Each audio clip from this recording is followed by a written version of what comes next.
Hola, ¿qué tal? Soy la profesora Ximena Alejandra Chactur Torres. Es para mí un placer enorme hacerles llegar un saludo a la distancia, esperando que todos estén muy bien al lado de su familia. En esta ocasión he preparado un tema en el área de geografía para quinto de secundaria referido a la geografía económica general.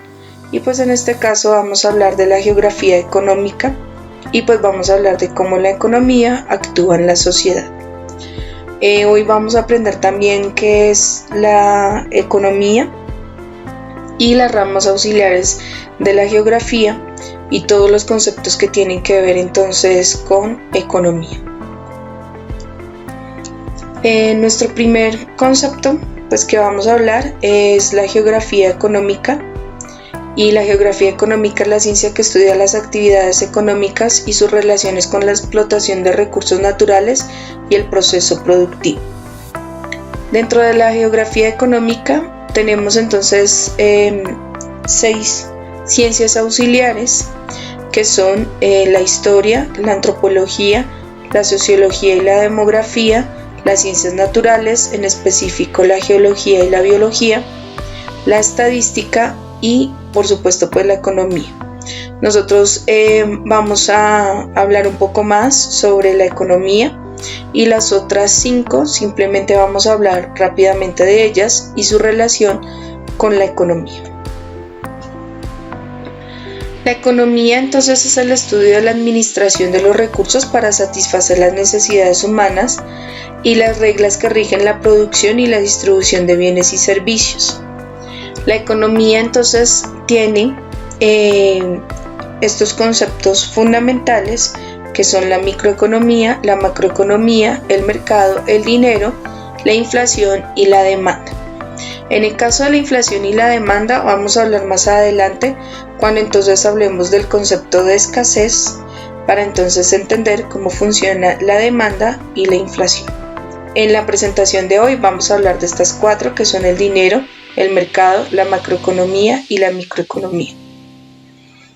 Dentro de la economía, entonces, como veníamos viendo, hay 2 ramas importantes que son la macroeconomía, que la tenemos acá a la izquierda, y la microeconomía, que la tenemos a la derecha. La macroeconomía involucra la actividad económica del Estado, es decir, que se refiere a la economía de un país. Y la microeconomía se refiere al comportamiento del mercado, incluyendo los consumidores, los productores y pues el mercado en general, pero de manera a nivel de empresas y algo pues más local.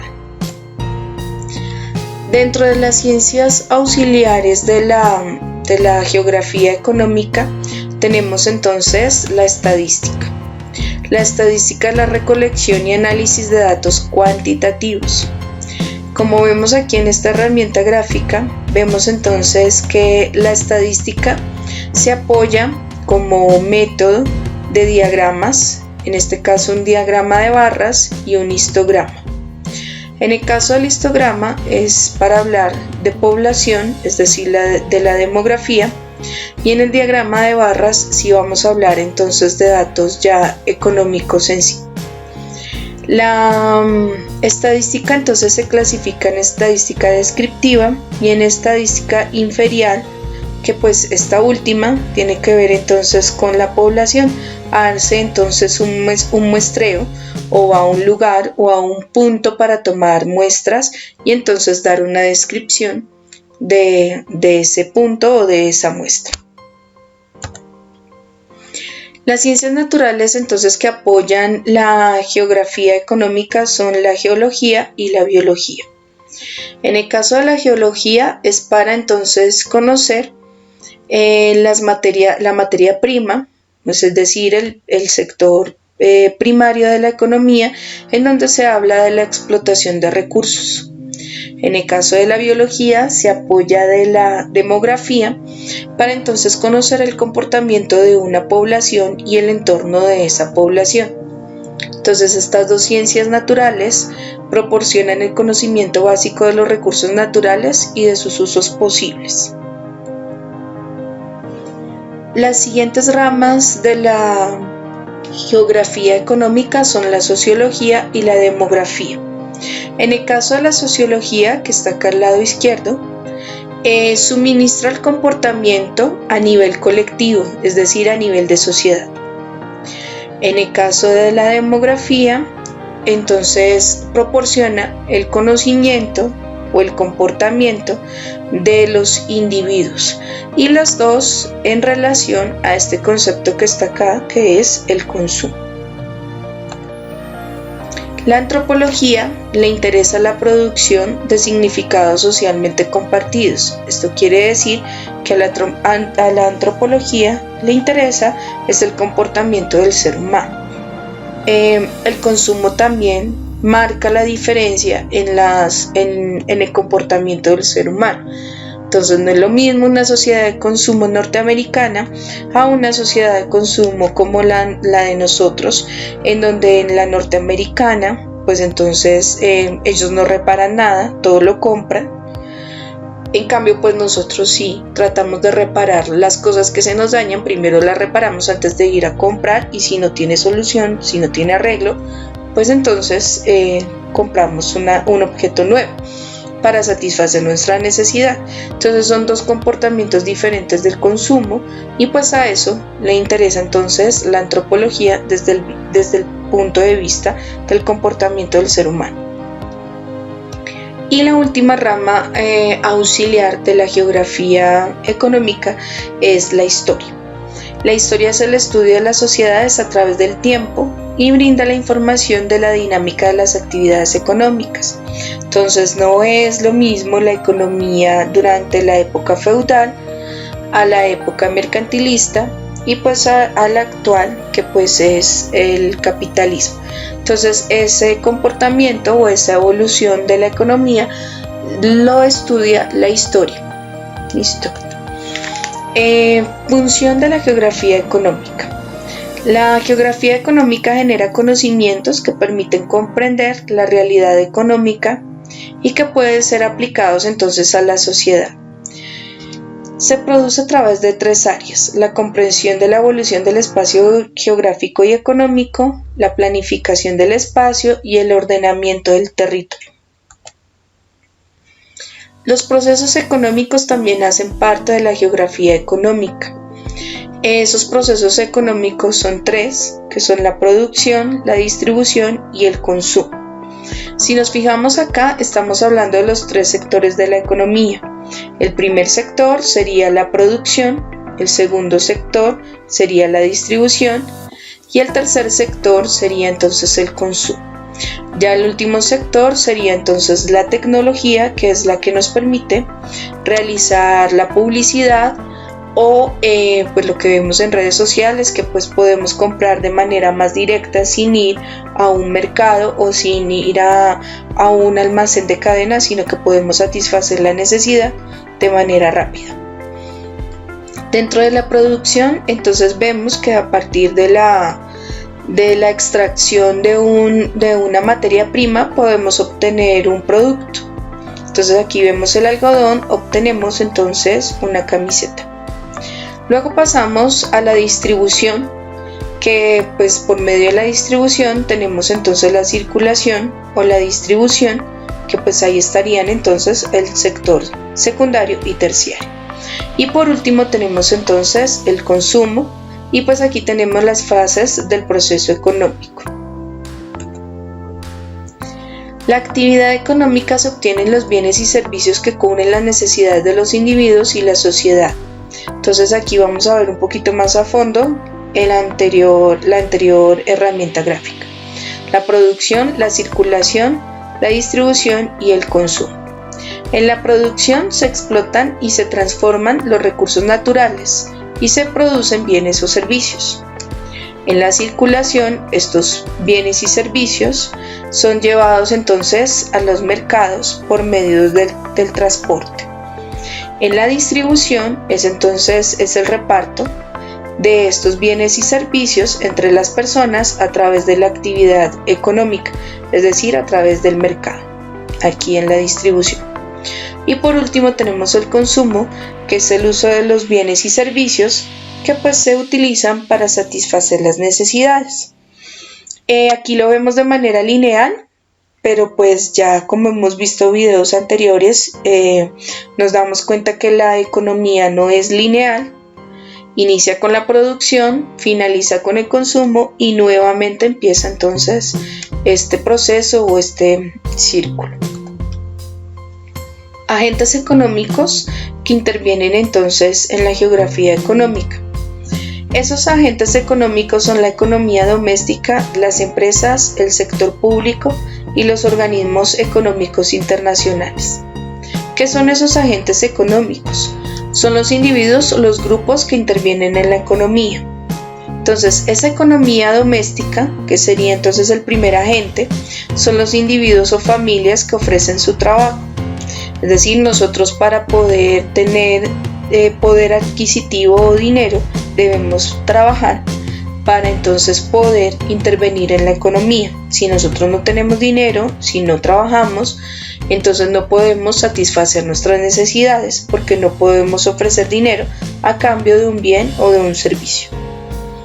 Las empresas es el segundo agente económico que sirve para producir los bienes y servicios que pues precisamente consume la economía doméstica, es decir, los individuos o las familias. El sector público son las instituciones que intervienen en la economía y esas instituciones son las que hacen parte del gobierno. Y por último tenemos el agente económico, que son los organismos internacionales, que pues ya es el mercado exterior. El flujo circular de la economía es la relación entre los distintos agentes económicos, es decir, los que acabamos de ver. La economía doméstica, las empresas, el sector público y los organismos económicos. Aquí entonces vemos que hay dos colores en nuestro diagrama. Vamos a ver primero cómo actúa el rojo, que tiene que ver entonces con el flujo de dinero. Ese flujo de dinero inicia con las familias, que entonces deben adquirir salarios o deben adquirir un dinero para entonces poder obtener un bien o un servicio. En el caso del mercado, lo vemos aquí con las empresas. Ellas ofrecen bienes y servicios a estas familias y esos bienes y servicios interviene el mercado, que es en donde entonces nosotros damos dinero para obtener esos bienes y servicios.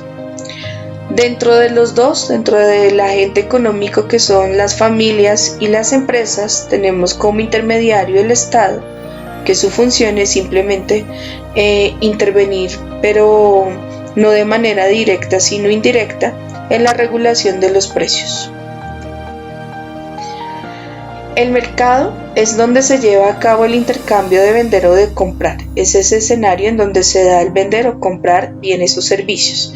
Y tenemos un diagrama muy similar al anterior, en donde tenemos dos actores que son los productores y los consumidores. En los productores tenemos entonces que son los que ofrecen bienes y servicios que son vendidos a los consumidores. En los consumidores tenemos entonces que hacen un gasto, que ese gasto es un ingreso a sus productores, que entonces ellos vienen haciendo un gasto para entonces poder tener mayores recursos y volver entonces al mismo ciclo de producir y de vender. Dentro de la economía entonces o de la geografía económica tenemos entonces tipos de competencia. Esos tipos de competencia se llaman también tipos de mercados, en donde tenemos entonces 4 tipos de competencias: el monopolio, el oligopolio, la competencia monopolística y la competencia perfecta. Se basan entonces en 6 actores, que son el número de oferentes, las barreras, el producto, el precio, los beneficios, y pues acá tenemos unos ejemplos. Entonces, el monopolio, el número de oferentes es una sola persona, es decir, quienes participan en el mercado es una sola empresa. Las barreras que tiene entonces es que no se puede, pues en las importaciones existe un único producto, es decir, que esa empresa genera un único producto y es quien maneja ese único producto en la mayoría del mercado.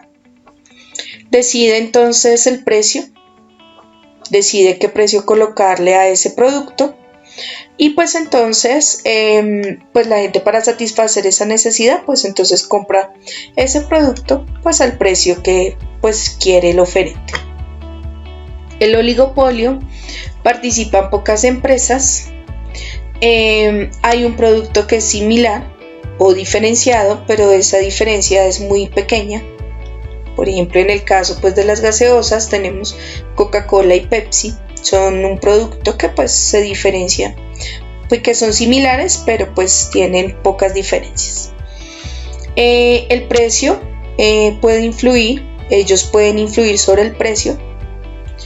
La competencia monopolística quiere decir que hay pues muchas empresas, son muchos los oferentes, el precio, entonces ellos influyen de una manera pues proporcional en el precio y pues aquí entonces vemos como ejemplo los electrodomésticos. Y la competencia perfecta es que haya entonces en el escenario del mercado muchas empresas, que entonces haya un producto homogéneo y que ese precio esté acordado entonces por las mismas empresas. Aquí entonces tenemos como ejemplo el sector agrícola. Dentro del escenario del mercado, para que exista ese intercambio entre vender y comprar, hay un intermediario que es fundamental y es el dinero.